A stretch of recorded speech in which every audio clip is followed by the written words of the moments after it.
आज आपण एकदम सोप्या पद्धतीने साजूक तूप बनवणार आहोत.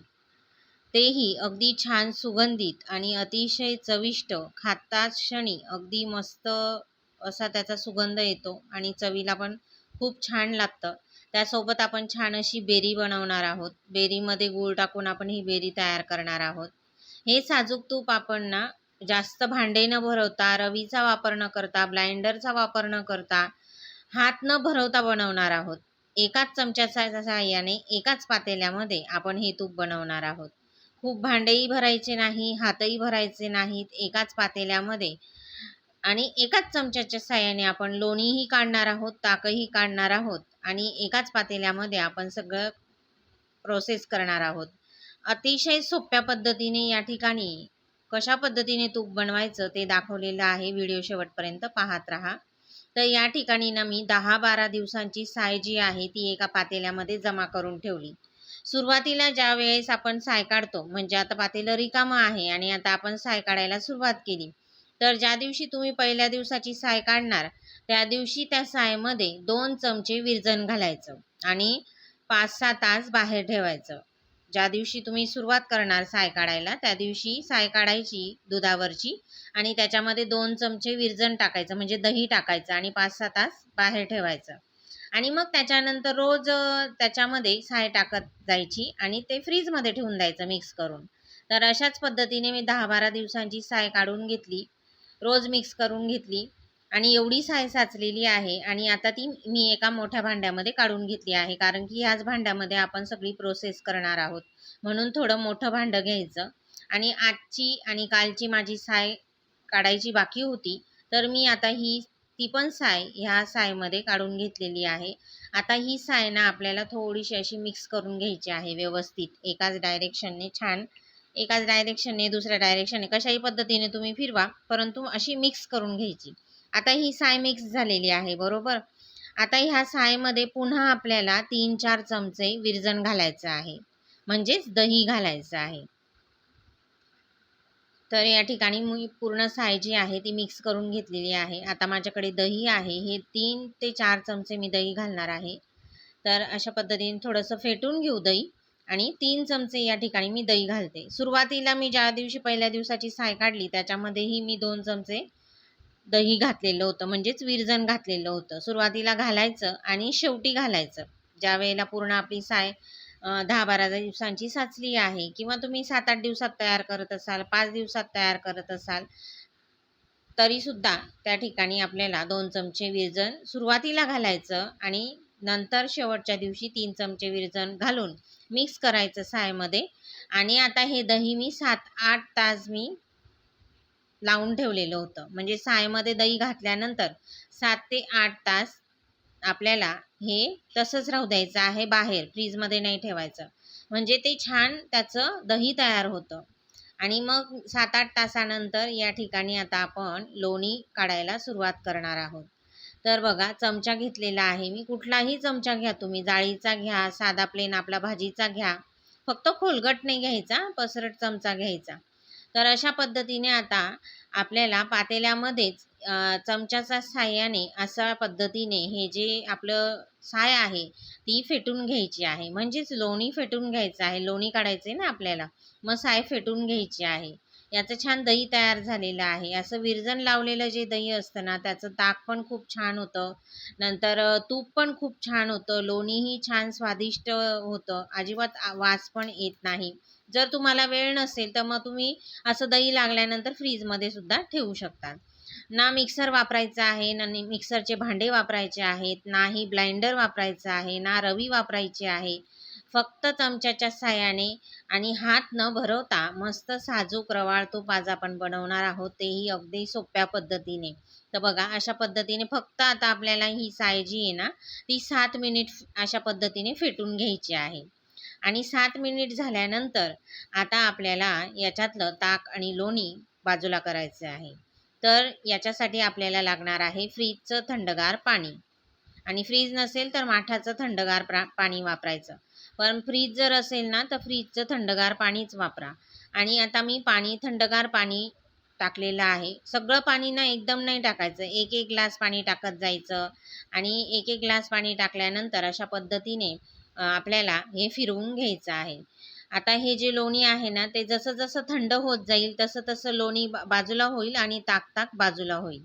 कारण की आपण फेटतो तेव्हा ते गरम होतं, थोडंसं उष्ण होतं आणि मग थंड पाणी टाकल्यानंतर ना लोणी लोणी एका बाजूला गोळा तयार होतो आणि ताक बाजूला होतं.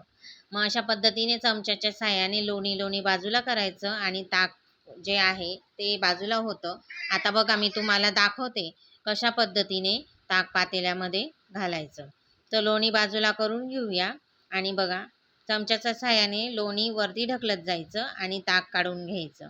अगदी सोपी पद्धत आहे. अजिबात हातही भरले जात नाही किंवा कुठल्याही ब्लाइंडरचा, मिक्सरच्या भांड्यांचा वापर न करता, हात न भरवता एकदम सोप्या पद्धतीने स्वादिष्ट आणि अगदी चविष्ट असं छान तूप तयार होतं. तर बघा अशा पद्धतीने एकदा मी ताक काढून घेतलं. अशी ही प्रोसेस ना मी 5-6 वेळेस करणार आहे. एक एक ग्लास पाणी घालत जायचं. एक मोठा ग्लास पाणी नाही तर मग 1.5 ग्लास घाला, लहान ग्लास असेल तर. असं थोडं थोडं करत ना लोणी पूर्ण स्वच्छ धुतलं जातं आणि त्याच्यामुळे तूप पण खूप छान निघतं. म्हणजे छान रवाळ होतं, स्वादिष्ट होतं, सुगंधित होतं. अजिबात कुबट वगैरे वास येत नाही दह्याचा किंवा हे जे लोणी आहे. अगदी छान घरभर सुगंध दरवळतो ह्या लोण्याचा. अशा शुद्ध पद्धतीने 5-6 वेळेस आपण हे लोणी धुवून घेणार आहोत, थोडं थोडं पाणी घालून. एकदम सगळं घालायचं आणि एकदाच लोणी धुवायचं असं नाही करणार आहोत आपण. आता 5-6 वेळेस आपण अशा पद्धतीने पाणी घालत जाणार आहोत आणि त्याच्यातलं लोणी लोणी बाजूला करून जसं जसं थंड पाणी आपण घालत जातो ना तसं तसं लोणीचा गोळा तयार होत जातो आणि ताक बाजूला होत जातं. तर बघा तिसऱ्यांदा मी आता या ठिकाणी ताक काढून घेते आहे लोण्यातलं आणि जसं जसं तुम्ही पाणी घालणार ना तसं तसं छान नितळ पाणी निघतं. नंतर लोणी स्वच्छ धुतलं जातं. ताक पूर्ण निघून गेल्यानंतर छान नितळ पाणी निघतं आणि खूप जर पाणी तुम्हाला ताकामध्ये नको असेल तर ते पाणी तुम्ही वेगळं काढू शकतात. 5-6 पाणी ज्यावेळेस धुतात त्यावेळेस खूप सगळंचं सगळं ताकामध्ये नाही घालायचं. बाकीचं तुम्ही काढून तुम्ही झाडांना सुद्धा घालू शकतात. 5-6 वेळेस मी बघा लोण्यातलं जे ताक आहे ते पाण्याने स्वच्छ, लोणी जे आहे ते पाण्याने स्वच्छ धुवून घेतलेलं आहे आणि मस्त पांढरं शुभ्र लोणी तुम्हाला दिसत असेल आणि एवढं पातेलभर ताक या ठिकाणी निघालेलं आहे आणि खूप स्वादिष्ट आहे हे ताक. कारण की आपण त्याला विरजण लावलेलं होतं तर खूप स्वादिष्ट होतं. त्याची तुम्ही कढी बनवू शकतात. रोज फ्रीजमध्ये ठेवून 4-5 दिवस तुम्ही ते ताक पिऊ पण शकतात. आता आपल्याला लोणी कढवायचं आहे. शुद्ध छान मस्त स्वच्छ लोणी धुवून घेतलेलं आहे. आता हे लोणी आपण कढवून घेणार आहोत. म्हणजेच आता आपल्याला तूप तयार करायचं आहे. गॅस चालू केलेला आहे. आता गॅसवर आता आपण हे लोणी जे आहे ते वितळून घेणार आहोत. तर या ठिकाणी ना तूप बनवताना पण खूप मोठा गॅस ठेवायचा नाही. मग काय होतं की ते लोण्याला ना तुपाला वेगळा वास येतो. मग शुद्ध तूप आणि सुगंधित तूप तयार होत नाही. म्हणून जास्त घाई करायची नाही. कमी गॅस ठेवायचा. कमी गॅसवरच आपल्याला हे लोणी तयार करायचं आहे. तुम्ही 2-3 वेळेमध्ये करा. एकाच वेळेला तुम्हाला पूर्ण तूप तयार करायचं असं पण नाही. तुम्ही थोडं उकळवून ठेवलत नाही, मग दुसऱ्या दिवशी बनवलं तरी देखील चालतं. थोडं उकळवायचं आणि तुम्ही दुसऱ्या दिवशी पुन्हा आणखीन गॅसवर ठेवून हे लोणी तूप बनवून घेऊ शकतात. फक्त दुसऱ्या दिवशी जर आता थोडंसं तुम्ही आज बनवलं आणि बाकीचं उद्या बनवणार असाल तर मात्र चमच्याच्या सहाय्याने ते मिक्स करायचं. नाही तर काय होतं खालची जी बेरी आहे ना ती तडतड उडते आणि फटकन आवाज येतो आणि हे तूप पण असं बाहेर उडतं. त्याच्यामुळे तुम्हाला जर वेळ असेल तर तुम्ही एकाच दिवसामध्ये हे तूप बनवू शकतात आणि नसेल वेळ तर थोडंसं उकळून घेतल्यानंतर दुसऱ्या दिवशीही बनवू शकतात. अशा पद्धतीने मिक्स करून घ्यायचं आहे. जर दुसऱ्या दिवशी तुम्ही पुन्हा आणखीन तूप आदल्या दिवशी बनवलं असेल, दुसऱ्या दिवशी अर्ध बनवणार असाल तर अशा पद्धतीने मिक्स करून घ्यायचं. थोडंसं हलवायचं आणि सोडून द्यायचं कमी गॅसवर. हळूहळू हे तूप मस्त तयार होत जातं. बघा आता तुम्हाला दिसत असेल छान त्याच्यातलं पूर्ण पाणी जे आहे ते जळून गेलेलं आहे आणि मस्त या ठिकाणी अगदी छान शुद्ध तूप आपलं तयार झालेलं आहे आणि खूप छान चव लागते ह्या तुपाची.